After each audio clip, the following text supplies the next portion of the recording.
Perkenalkan, nama saya Hezky Apelino Respati dengan nomor induk mahasiswa 225381410001, program pendidikan S1 Teknik Elektro, jurusan Pendidikan Teknik Elektro, Fakultas Teknik dari Universitas Negeri Yogyakarta, akan membahas sedikit mengenai titik lebur besi yang masih berkaitan dengan materi suhu dan panas pada mata kuliah Fisika Mekanika dan Panas dengan dosen yang mengajar, Bapak Sarwo Pranoto.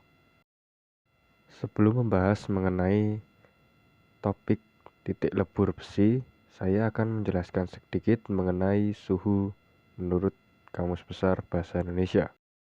Suhu diartikan sebagai ukuran kuantitatif dari temperatur, panas atau dingin, dan diukur menggunakan termometer. Suhu menjadi besaran yang akan menyatakan ukuran derajat dingin, panas suatu benda. Adapun beberapa faktor yang mempengaruhi suhu antara lain: 1. Jumlah radiasi yang diterima suatu benda per hari, per bulan, per tahun, serta per musim.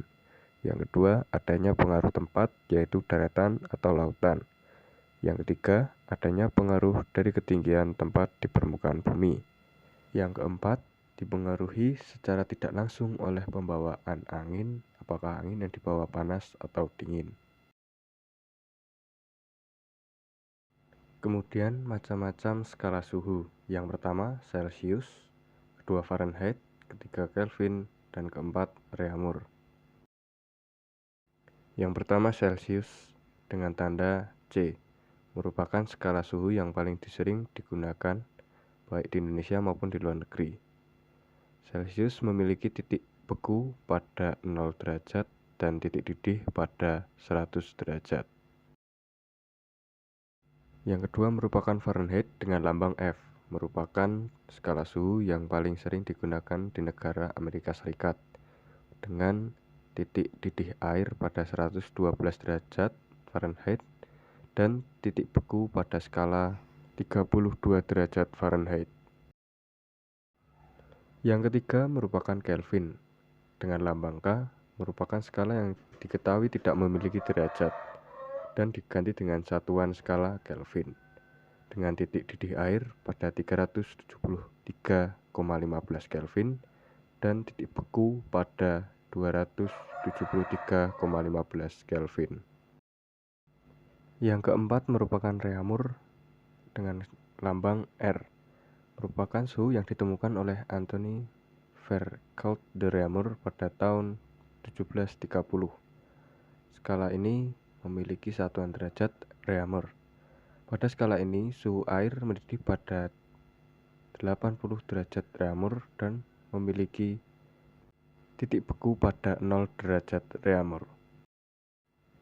Dari pengertian skala suhu di atas, didapatkan perbandingan dari titik didih air, yaitu berurutan dari Celsius, Reaumur, Fahrenheit, dan Kelvin, yaitu 100 banding 80 banding 180 banding 100, yang kemudian disederhanakan menjadi 5 banding 4 banding 9 banding 5. Kemudian ada perubahan yang terjadi akibat adanya suhu. Yang pertama mencair, perubahan benda padat menjadi wujud cair. Yang kedua menguap, yaitu benda cair menjadi gas. Yang ketiga menyublim, yaitu benda padat menjadi gas. Dan yang keempat yaitu mengkristal, yaitu benda gas berubah menjadi benda padat. Pada kesempatan kali ini saya akan menjelaskan sedikit mengenai titik lebur besi. Besi merupakan salah satu jenis logam yang paling sering kita jumpai. Ada pada peralatan di sekitar kita seperti pagar, tangga, maupun peralatan masak. Biji besi terdiri atas oksigen dan atom besi yang berikatan bersama dalam molekul. Besi sendiri biasanya didapatkan dalam bentuk magnetit, yaitu Fe3O4, hematit Fe2O3, goetit, limonit, atau siderit. Titik lebur besi. Suhu lebur merupakan titik lebur atau mencairnya suatu bahan. Jadi, bila suatu logam dipanaskan pada temperatur leburnya, maka logam tersebut akan mencair. Fungsi dari mengetahui titik lebur besi yaitu agar kita bisa menyeting alat pemotongan yang tepat untuk logam tersebut. Besi sendiri memiliki titik lebur pada suhu 1535 derajat pada skala Celcius.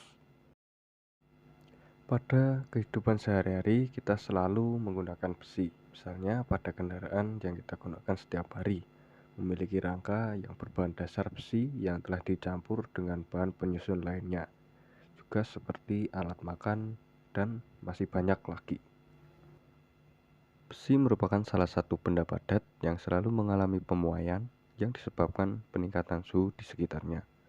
Besi mengalami pemuaian panjang dengan rumus delta L sama dengan panjang mula-mula dikali konstanta dikali perubahan suhu. Berikut merupakan keterangan rumus dari rumus di atas. Untuk konstanta pemuaian panjang besi sendiri yaitu 12 kali 10 pangkat min 6. Dalam kehidupan sehari-hari sebenarnya sangat banyak contoh pemuaian besi pada pagar, pada alat makan yang kita gunakan, kemudian pada mesin mungkin atau pada rangka sepeda motor atau kendaraan kita. Namun kali ini saya akan mengambil contoh berupa pemuaian panjang yang terjadi pada rel kereta api. Dalam pemasangan rel kereta api selalu ada jarak di antara rel satu dengan rel lainnya. Hal itu bukan tanpa sebab, namun hal tersebut dilakukan untuk mengantisipasi adanya rel yang sering bertuburkan dan kemudian bengkok.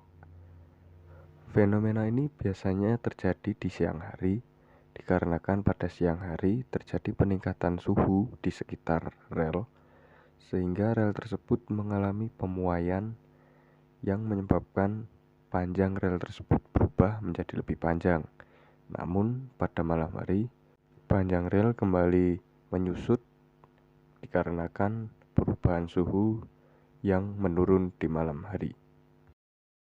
Kita bisa melihat pada contoh di atas, pada gambar sebelum dan pada gambar sesudah. Pada gambar sebelum sangat terlihat jelas bahwa ada jarak di antara rel satu dengan yang lain. Namun setelah ditunggu beberapa saat pada siang hari, maka jarak tersebut akan hilang karena adanya pemuaian panjang oleh besi rel kereta api.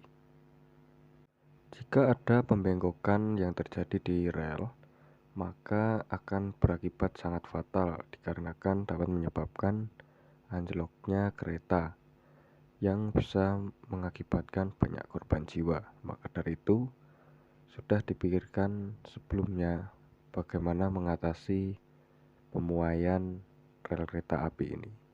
Kemudian hal serupa juga dapat kita jumpai pada ujung kedua jembatan yang sering kita lalui di jalan.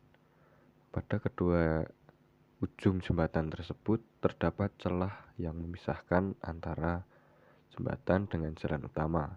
Hal itu juga dilakukan agar pemuaian pada jembatan tidak merusak sisi jembatan sehingga menyebabkan kerusakan.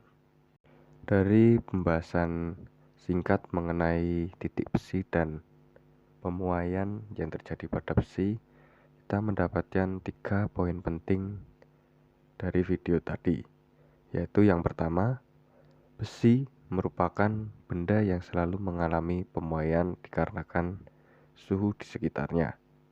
Kemudian yang kedua, titik lebur besi ada pada suhu 1535 derajat pada skala Celcius. Kemudian yang ketiga, konstanta muai panjang besi adalah 12 kali 10 pangkat min 6. Mungkin cukup sekian saya menjelaskan sedikit mengenai titik lebur besi dan panjang muai pada besi. Saya memohon maaf sebesar-besarnya jika ada kata yang salah maupun kurang berkenan. Sekian dari saya ucapkan terima kasih.